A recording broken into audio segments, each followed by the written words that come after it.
Hello bachchon, let's see this question. Question says that let E be an ellipse with foci f1 and f2 and let px1, y1 be a point on the ellipse in the first quadrant. Okay. Let pt be a tangent and pg be a normal to the ellipse at point P. Okay. So we have given here point P and we have also PG as a normal and PT as a tangent. Okay, so let's tell you a few basic key concepts so that you can move further.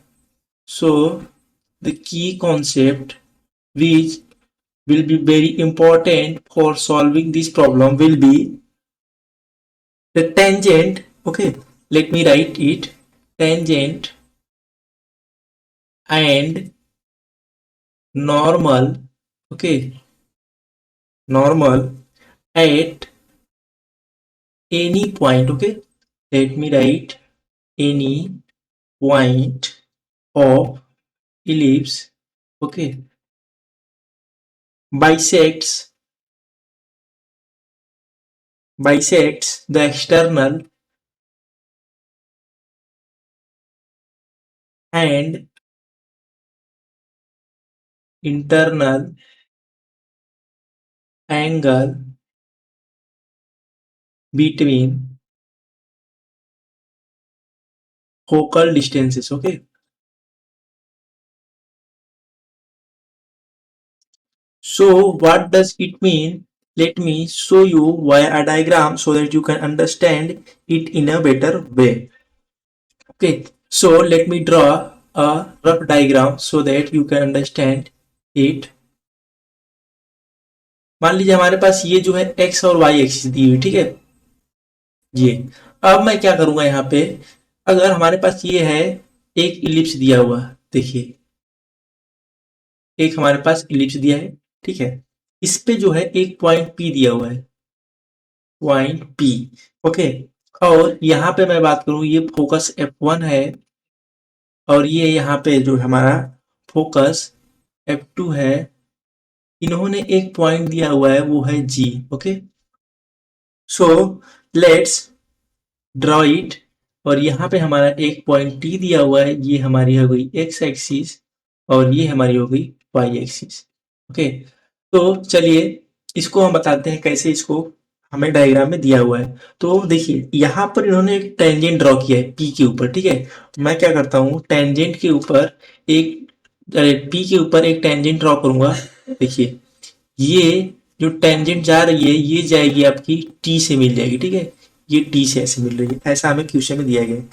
एक जो है यहाँ से P से होते हुए एक line focus से पास कर रही है, ठीक है, और एक लाइन यहाँ से भी पास कर रही है। और इसके बाद इन्होंने दिया हुआ है कि एक लाइन जो है वो नॉर्मल भी है जो कि PG है। ओके, ये ऐसे पास कर रही है और PG हमारी नॉर्मल है, PT हमारी टेंजेंट है। सो अब देखिए इन्होंने कुछ एंगल्स यहाँ पे डिफाइन किए हैं, वो एंगल्स मैं आपको दिखाता हूँ। इन्होंने कहा है कि ये जो एंगल है ये 4 है, इसके बाद ये जो एंगल है ये 3 है, ये एंगल 6 है। ओके, और यहाँ पे जो एंगल दिया हुआ है वो 2 दिया है, यहाँ पे एंगल 1 दिया हुआ है, ठीक है।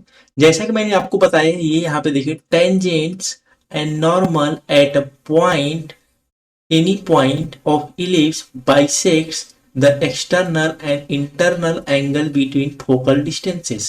आप देखिए हमारे पास दो फोकस हैं, एक P(F1) ओके, और यहाँ से P(F2), इनके बीच में एक नॉर्मल गई हुई है। ओके, तो नॉर्मल क्या कर रही है, यहाँ पे एंगल्स को क्या कर रही है, बाइसेक्ट कर रही है।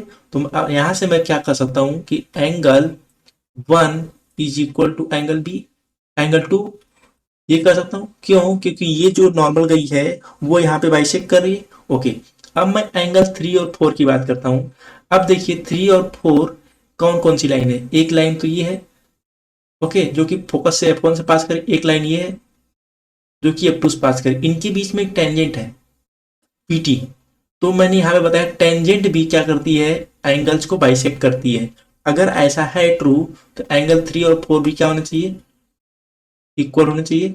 ओके, नेक्स्ट नेक्स्ट कंक्लूजन हम निकालते हैं। एंगल 1, इन्होंने हमसे पूछा है एंगल 1 और एंगल 4 के बीच का रिलेशनशिप। देखिए आप जानते हैं कि यहाँ पे मैं आपको दिखाता हूं, ये जो हमारी ये नॉर्मल है ना, ये नॉर्मल पीजी, नॉर्मल जो है टेंजेंट से क्या बनाती है 90 डिग्री। पीजी जो है वो पीटी से क्या बना रही है 90 डिग्री। तो अगर मैं कहूं angle 2 plus angle 3 is equal to 90 degree, तो आप सहमत हो जाएंगे। ओके, ये तो ट्रू है।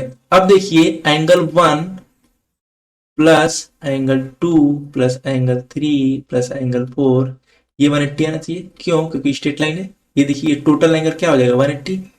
ओके, तो ये टोटल एंगल 180, तो यहाँ से एंगल 2 प्लस 3 हमें पता है, तो एंगल 1 प्लस एंगल 4 मैं निकाल सकता हूँ। तो एंगल 1, अगर मैं इसको यहाँ से फाइनल निकालूं तो angle 1 plus angle 4 is equal to 90 degree. एक यहाँ से हमें मिल गई। ओके, इक्वेशन 1, इक्वेशन 2 और इक्वेशन 3 लिख लीजिए। ठीक है, अब नेक्स्ट हमसे कहा गया है 5 और 6 के बीच में। ओके, यहाँ पे हमारा 5 कहाँ है, 5 देख लेते हैं। 5 हमारा ये था। ठीक है, अगर मैं 5 और 6 के बीच की बात करूं, ये देखिए 5 और 6 और ये पॉइंट पी एक ट्रायंगल बना रहे हैं। ट्रायंगल के सारे एंगल्स क्या होते हैं 180। तो अगर मैं बात करूं, और एंगल 2 प्लस एंगल 3 हमने क्या लिखा है 90, तो टोटल एंगल तो हमारे 180 है। तो angle 5 plus angle 6 is equal to क्या होना चाहिए 180 माइनस 90, ये होना चाहिए। ये क्या होना चाहिए 90 डिग्री। Angle 5 plus angle 6। अब चलिए हम ऑप्शंस को मैच कराते हैं जो हमें ओरिजिनल क्वेश्चन में दिया है। इसको मान लीजिए 4 इक्वेशन। ठीक है, तो देखिए यहाँ पे हमारे पास क्या है, ये हमारे पास है एंगल 1 माइनस एंगल 2। हमने क्या कंक्लूड किया था, angle 1 is equal to angle 2। तो ये क्या आ जाएगा यहाँ से पी। ये हमारा पी से मैच कर दिया। नेक्स्ट एंगल 3 इक्वल टू 4 हमारा निकला था। तो ये आ गया हमारा एंगल 3 माइनस 4 क्या आएगा 0। नेक्स्ट हमने क्या निकाला था एंगल 1 प्लस एंगल 4, वो हमारा क्या आया था 90 डिग्री। ये हमारा आ गया क्यू पे। सिमिलरली अगर एंगल 5 और एंगल 6 की बात करें तो ये भी हमारा क्या आया था 90 डिग्री। तो अगर मैं ऐसे लिखूं ए बी सी और डी, ए हमारा कहाँ मैच कर रहा है पी से, बी हमारा पी से, सी हमारा क्यू से, डी हमारा क्यू से। So these are our final option. So I hope you understood it well. Best of luck.